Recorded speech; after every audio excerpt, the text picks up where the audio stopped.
Let's move into winners and losers of week 3 in the NFL. Andrew, give us the losers.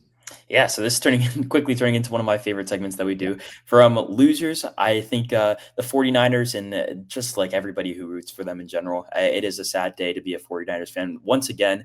You really have to start looking at that training staff and reevaluating what is going on there, because it feels like consistently, it doesn't feel like it, consistently they are one of the most injured teams in the league.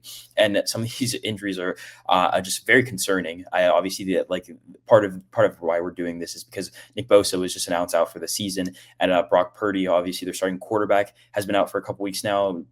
George Kittle got hurt in the first game of the season, so just key players to their whole the whole 49ers movement, like the players that have led them to great seasons in the past, are now on the IR, if not out for a couple weeks, and it just doesn't look good for the 49ers.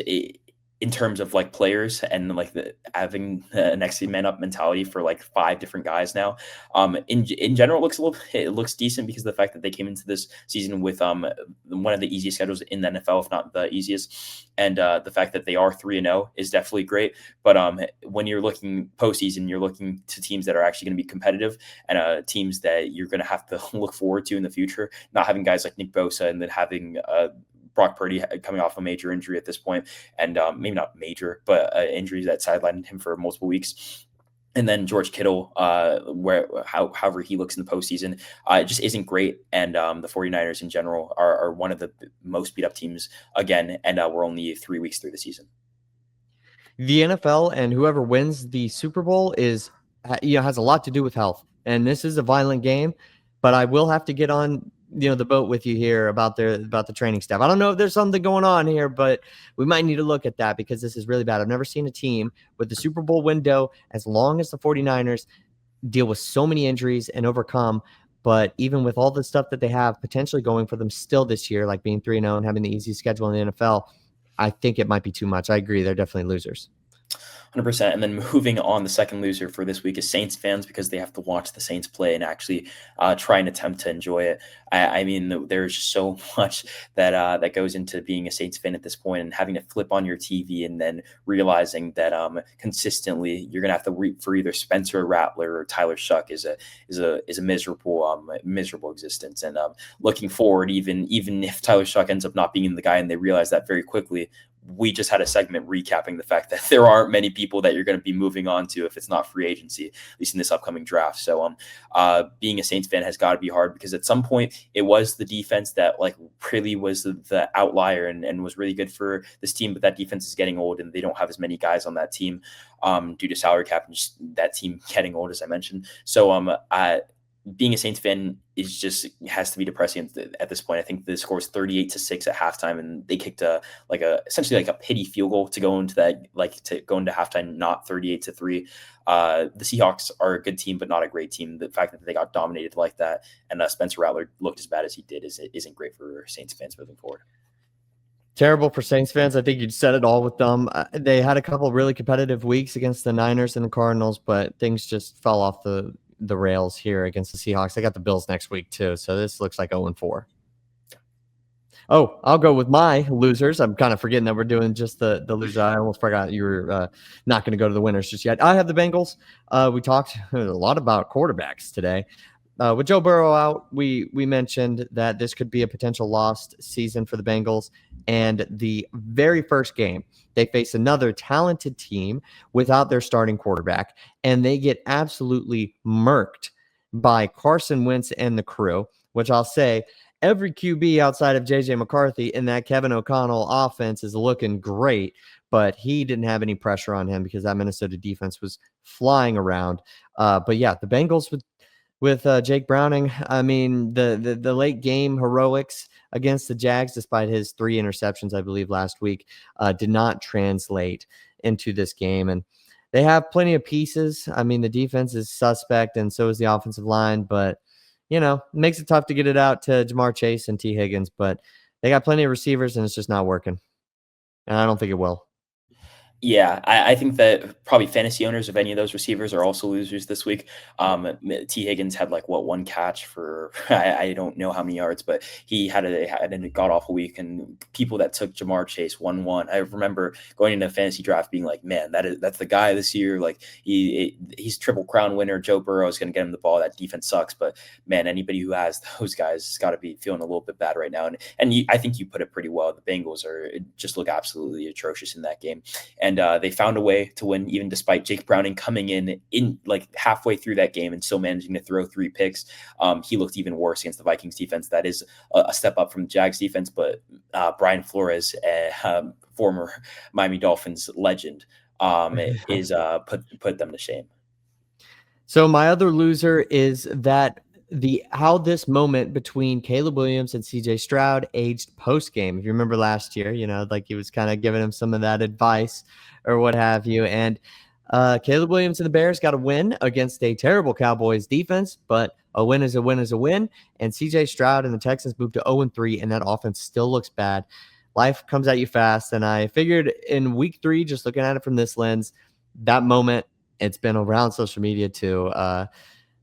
Doesn't really look all that great right now. Not ready to say Caleb Williams is better than CJ Stroud, but in week 3 of the 2025 NFL season, that was definitely the case.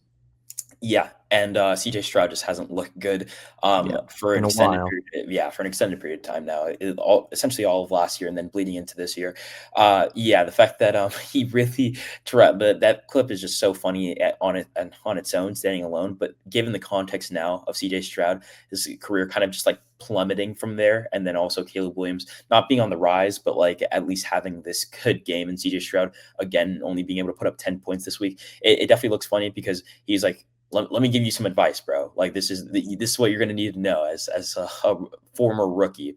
And then for it just completely flip on you is one of those situations where it feels like life just comes at you fast sometimes. All right, let's start with the winners now. Yeah, so for my winners, I have the Panthers, but just this week specifically, they posted the first shutout of the season and also scored 30 points on offense. So good game for them. How real are the Falcons is yet to be determined. I'm higher on the Falcons than a lot of other people are, higher on Michael Penix than a lot of people are. But this was an impressive win on both sides of the ball. The offense for the Falcons couldn't get anything going, and Bryce Young at least looked halfway decent. Does this convince me that Bryce Young is the guy or that he is the quarterback of the future for the Panthers? No, but it probably bought him a couple of weeks, especially given how good of a win this looked like on paper. So the Panthers this week, definitely winners, but come back to me in 2 weeks and I'll probably say that they're still near the bottom of the NFL. Yeah, when you're starting QB throws for 121 yards and you win by 30 points, yeah, I mean, it probably had something to do with the defense, and that's certainly what it was. I'm lower on the Falcons than a lot of people, but yeah, for the Panthers, keeps you afloat. Not 0-2, not 0-3. You're 1-2. Keep it moving, keep it pushing. A win is a win is a win. A win is a win is a win. Yeah. And then for the other winner I have, the Vikings defense, namely Isaiah Rodgers, who had a pick 6 and 2 forced fumbles, as well as a fumble recovery for a touchdown on the forced fumble that he created himself. He himself outscored the Bengals this week, which I just thought was a fun stat. And then also in general, he had probably the game of his life, if not one of the best defensive games we've ever seen in the NFL, especially from a corner. Like, I don't know that you can get any better than that. Forcing fumbles as a corner is one of the harder things to do. Just trying to poke at the ball and see if you can get one, but not only poking one out, but poking 2 out, but then also returning one for a touchdown and having a pick 6 in the same game. That is one of the best defensive games that I've ever watched. And then that defense was just stifling for Browning. Obviously it's a backup quarterback and he wasn't going to have the greatest game no matter what. That defense is a good defense in general, but that defense can give you life. And I think that if you look at them holistically, when JJ McCarthy gets back, you start to look at him, and if he can just be serviceable, and get the ball out to Justin Jefferson and like the other players that they have on that team, Jordan Addison, they could be a really good team, and that defense is definitely one of the best in the NFL. So if you're looking for just a winner for a defense specifically, the Vikings are definitely a team that fits that category. Yeah, I mean, the Bengals were my losers. The Vikings just played amazing. Shout out Isaiah Rodgers, UMass. I have no connections, but I think that's awesome that he's out of there. But I'll move into my winners now. We talked a lot about the Eagles' performance just earlier, so I'll run through that really quickly. Being able to get a comeback win in front of your home crowd against a team that you beat last year in the playoffs. Huge stuff. Everybody talking about the tush push, me included. And you shut up the haters, and Jalen Hurts plays well. Perfect storm, and you end with an exclamation point. Good stuff from them. The Colts, who I don't think we've mentioned at all today, are 3-0. I know they just beat a Titans team who is definitely struggling, but neither of us are really buying them. And we still said in week 2, even beyond this game against the Titans, we're going to need to see more. But got to acknowledge that they are definitely a big winner, because this Daniel Jones resurgence is definitely starting to build, and they deserve some credit for a week 3 win, even if it was against the Titans, because this is still the NFL any given Sunday. And the credit is now here with them being my winner. Yeah, we've given them all the credit that they deserve at this point, and we'll keep it that way. I think that the Colts definitely look like a good team holistically, and we'll see where they end up. But I think that Daniel Jones and that offense is clicking like a lot of people didn't think that they were going to, and I think that those are both solid winners. The Eagles kind of shutting up everybody that is talking about them, especially given the fact that they have so many people that dislike them, but they don't lose. Like, they won 18 of their last 19 games. They're one of the best teams in the NFL, and they can get it done any way they kind of want. They can get it done in a low scoring game. They can beat you in a shootout too. So I think both those are good. The Colts get the recognition, and 2-3-0 teams for the winners. And this is also before the Lions and Ravens game has finished. So that's a big little note there.